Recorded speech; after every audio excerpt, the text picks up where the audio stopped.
کہ اللہ کے نبی صلی اللہ علیہ وسلم نے فرمایا کہ میں ایسے لوگ جانتا ہوں میری امت میں آئیں گے یاتون یوم القیامت بحسنات امثال جبال تہامۃ البیضاء، تہامہ پہاڑ کے برابر روشن ان کے نیک اعمال لے کے آئیں گے قیامت کے دن، اتنے بڑے بڑے. تو کیا ہوگا؟ فیجعل اللہ ھباء منثورا، اللہ تعالیٰ ان کو مٹی مٹی کر دیں گے، ریزہ بنا دیں گے. اللہ اکبر. تو صحابہ نے کہا یا رسول اللہ صلی اللہ علیہ وسلم صفہم لنا، ان کی صفات ہمیں بتائیں، ان کے بارے میں ہمیں بتائیں کہ وہ کون لوگ ہیں جو اتنے بڑے لوزرز ہوں گے، اتنے نیک اعمال تو رہے لیکن ان کے اعمال ضائع، کیا وجہ؟ تو اللہ نے فرمایا کہ وہ تمہارے بھائی ہوں گے، ومن جلدتکم، اور تمہارے سکن کلر کے ہوں گے، وَيَأْخُذُونَ كَمَا تَأْخُذُونَ اللَّيْلِ، وہ رات کو اٹھتے ہوں گے جیسا تم رات کو اٹھتے ہو، تہجد کی نمازیں پڑھتے ہوں گے. مطلب ان میں ایک سینس ہوگی دین کی، لیکن کیا ہوگا؟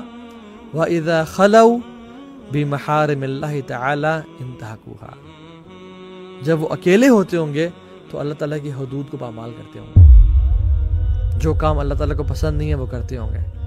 جن کاموں سے اللہ تعالیٰ نے روکا ہے لوگوں کے سامنے تو نہیں کیا، لیکن اکیلے میں بیٹھ کے انہوں نے وہ کام کیا، اللہ تعالیٰ کی پرواہ کوئی نہیں. اللہ تعالیٰ ان کے تمام اعمال کو برباد کر دیں گے. کہ اللہ کے نبی صلی اللہ علیہ وسلم نے فرمایا کہ میں ایسے لوگ جانتا ہوں میری امت میں آئیں گے یاتون یوم القیامت بحسنات امثال جبال تہامۃ البیضاء، تہامہ پہاڑ کے برابر روشن ان کے نیک اعمال لے کے آئیں گے قیامت کے دن، اتنے بڑے بڑے. تو کیا ہوگا؟ فیجعل اللہ ھباء منثورا، اللہ تعالیٰ ان کو مٹی مٹی کر دیں گے، ریزہ بنا دیں گے. اللہ اکبر. تو صحابہ نے کہا یا رسول اللہ صلی اللہ علیہ وسلم صفہم لنا، ان کی صفات ہمیں بتائیں، ان کے بارے میں ہمیں بتائیں کہ وہ کون لوگ ہیں جو اتنے بڑے لوزرز ہوں گے، اتنے نیک اعمال تو رہے لیکن ان کے اعمال ضائع، کیا وجہ؟ تو اللہ نے فرمایا کہ وہ تمہارے بھائی ہوں گے، ومن جلدتکم، اور تمہارے سکن کلر کے ہوں گے، وَيَأْخُذُونَ كَمَا تَأْخُذُونَ اللَّيْلِ، وہ رات کو اٹھتے ہوں گے جیسا تم رات کو اٹھتے ہو، تہجد کی نمازیں پڑھتے ہوں گے. مطلب ان میں ایک سینس ہوگی دین کی، لیکن کیا ہوگا؟